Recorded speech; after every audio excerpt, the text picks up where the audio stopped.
because it was very loud, but Yeah. probably because we had the volume up quite high. Okay.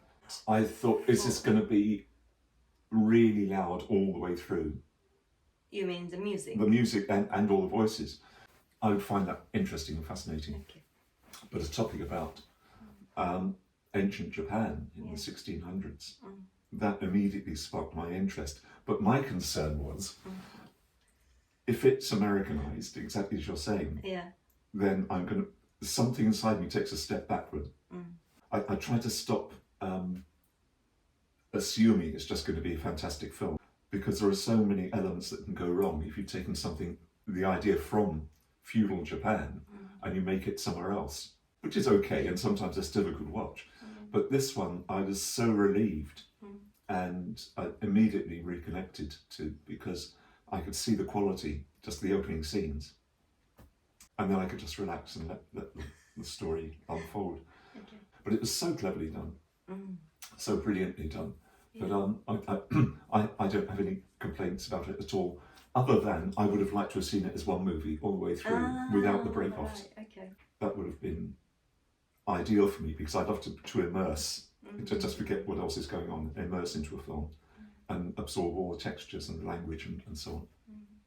The difficulty for me, as always with Japanese movies and TV programs, on this one particularly, the subtitles aren't very big, but I don't want them to get in the way, so didn't want to make them bigger.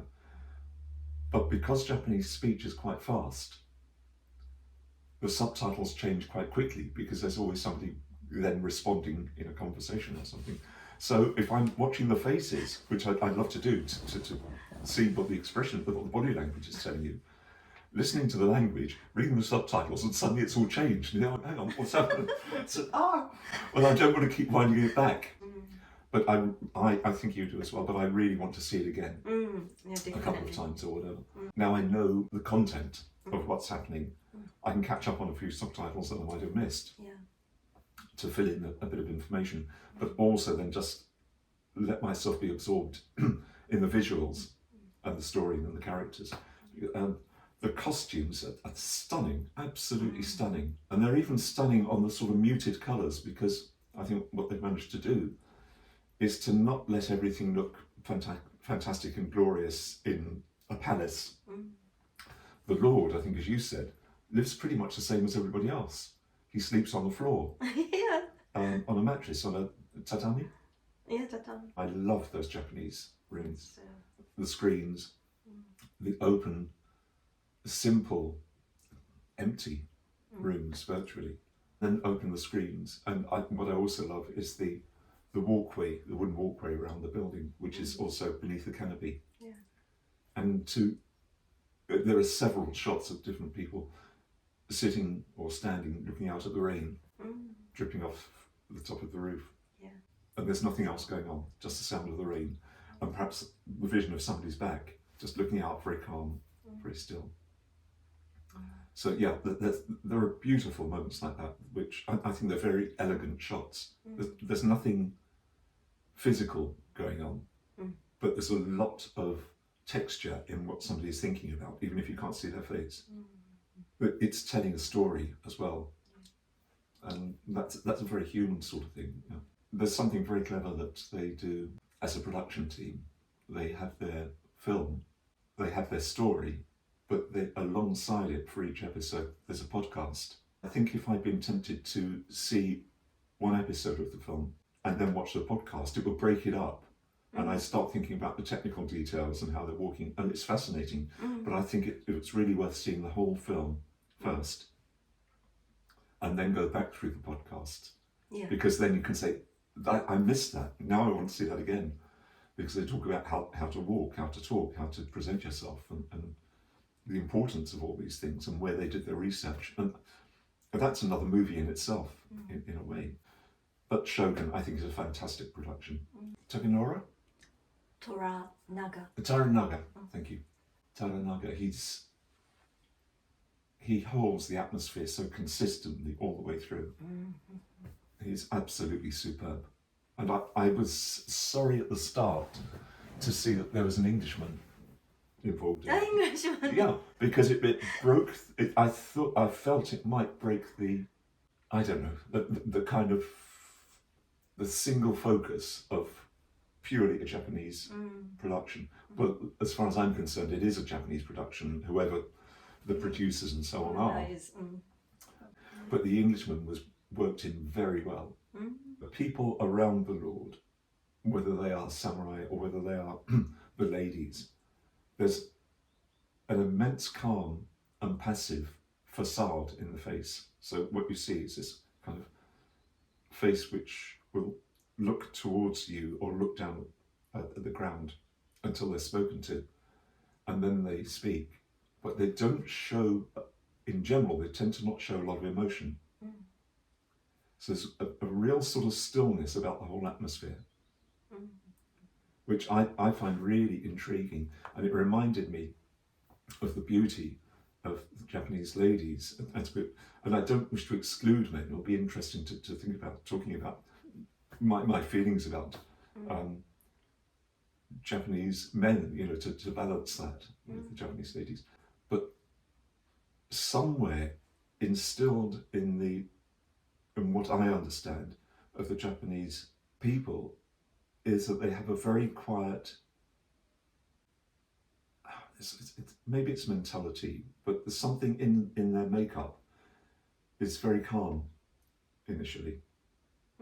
And then when they need to activate it, they can express what they need to express. But it's the contrast, I suppose, I see knowing the English people, the French, perhaps Italians and so on. The Italians very deeply emotional about everything, passionate.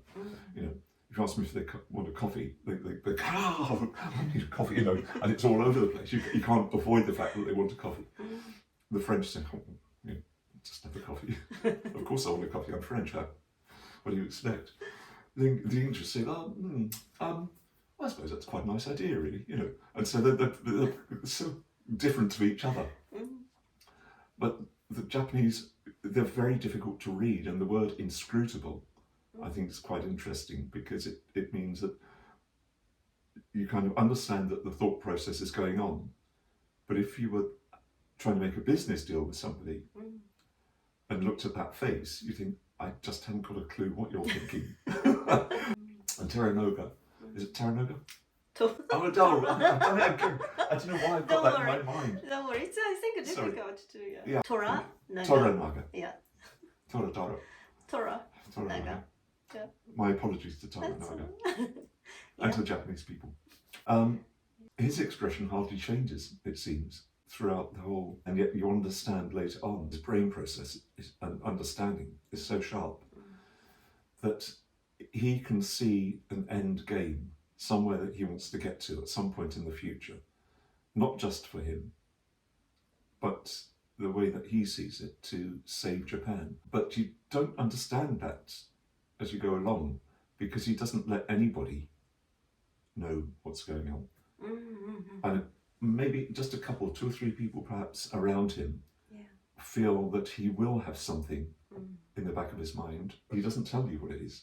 So all you can do is try to read him, and he's unreadable. And one of the things that really comes through is that people do trust him so much that they will give up their lives for him. And people do in this. Because that point of honour is so strong. I don't know whether it's totally endless respect, because some people do turn against him and do question him.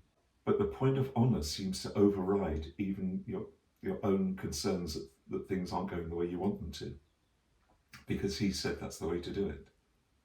And so people will give up their lives. They'd rather give up their lives than just pretend. But I think that basically the point of honour is so great that people are prepared to die to allow the greater cause to proceed. I think that the character, Mariko, was saying, those are the only 2 things in life that really matter. And it's not necessarily how you die, it's why you die. So I don't know how many people actually died of old age, probably not that many. But if you die on behalf of your king, then that's an honourable death. And I think the alternative is that if you feel that you've lost your honour, then you should kill yourself anyway. So there's not really any way out. I think death was always very close at hand because it was so feudal. You know, kingdoms fighting each other all the time. So who do you trust? I think the only way that the boss can kind of really safeguard himself is to not tell anybody what he's really thinking. He can tell them what he wants them to do, but not what he's thinking. Well, I sat back and thought that life then must have been so hard. And then it occurred to me that nobody is happy. Absolutely nobody is happy. They're all just trying to stay alive. Like playing chess. If you have one game of chess, like with the regents, if they were all playing chess against you, one person, and if that game meant life or death for you, you'd have to think about it really hard, every move, because there are so many things that could go wrong. And in a way, that's the position he's in. So to achieve that, he's got to send out lots of signals which confuse the enemy by sacrificing people who are loyal to him. Now, if you're going to do that, if you've got friends and people that you've known for many, many years, 20, 30, 40, 50 years or whatever, working for you, and you tell them, you've got to go up there and do this, they might know they're going to die, but they might know also that this is part of your big plan, but they will also know that they don't know what that plan is, but they're going to do it anyway. So that is loyalty. That is honour, that is respect. But that is his ruthless position, that he will send his friends to die for the greater good. And it's not because he wants necessarily gold and jewels and a bigger palace. I think he sees without somebody like him being able to make bigger decisions about the country will be eternally in war. And that's what he's fighting against. How can I stop this from happening? And the only way to do it is to be ruthless. He sees a vision that nobody else has been able to grasp, and it's going to take a lot of really, really unhappy, sad and terrible decisions. But if he doesn't do it, it won't happen. But what you do find out, curiously, is that Toranaga has devised a way by making so many sacrifices to also save so many lives, which was his ultimate goal, to stop constant wars, changing of leaders, and then they want more, and then they want to win things back, and he's trying to stop that, but he has to make sacrifices to do it. So, yes, I started out saying he's completely ruthless. It doesn't mean he's completely unfeeling. It hurts him immensely. He kind of wears this dagger now through his own heart, the pain of it. But it had to be done to achieve, I don't know whether it would be achieving peace, but I think after that period, it's something like, was it 200 or 300 years of 250 years. Nobody is really a hero in this. And I think it says that war affects everybody. If there's no escape from it, it will just go on and on and on. We'll constantly be at war. I think it's, in a way, it's a bit of a lesson to mankind. We're fortunate. We're very fortunate. But it doesn't mean it's all finished. Well, it's that's why I want to watch it again, because there's so much for me to take in. And I love that feeling I love the feeling of history. That's why I'm fortunate to have been born in England. I'd actually like to have been born in Japan, but that's another thing.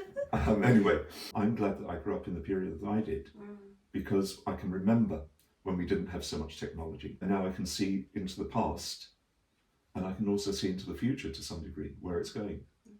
And we're here able to have that viewpoint. Generations growing up now, we talked about this a couple of days ago or whatever. Generations growing up now live their lives within a hoodie and a screen, and the reality of life around them seems to be passing by. But they will have lost touch potentially with the earth. And what you get in Shogun is everyone is connected to the earth. whatever spirituality there is, whatever gods that you feel you serve, and the Lord you feel you serve, it all comes down to being able to live on the earth and live with the earth. So honour is survival as well, but honour can also mean death. Shogun is absolutely beautiful and superb and incredibly powerful and quite dark in lots of ways. And I suppose of my favourite films I would like to keep going back to actually would be Shogun and Seven Samurai, the original film version of that. But those are the two that have, I think, make the strongest impression on me. Oh, really? So far. So we have to keep the Disney Plus. You found it. That was such a brilliant deal. For And it's 3 cheaper than months. going to the movies. What, $1.99 for a month? I think $1.99. Yeah. So I must see it again. But I'm really pleased that you spotted it, that you found it. And the only thing I regret is the fact that the book was written by an English author. And I don't know why that bugs me. No, it's I'm being very light-hearted about that, but I would have so enjoyed the idea of it had it been a Japanese author.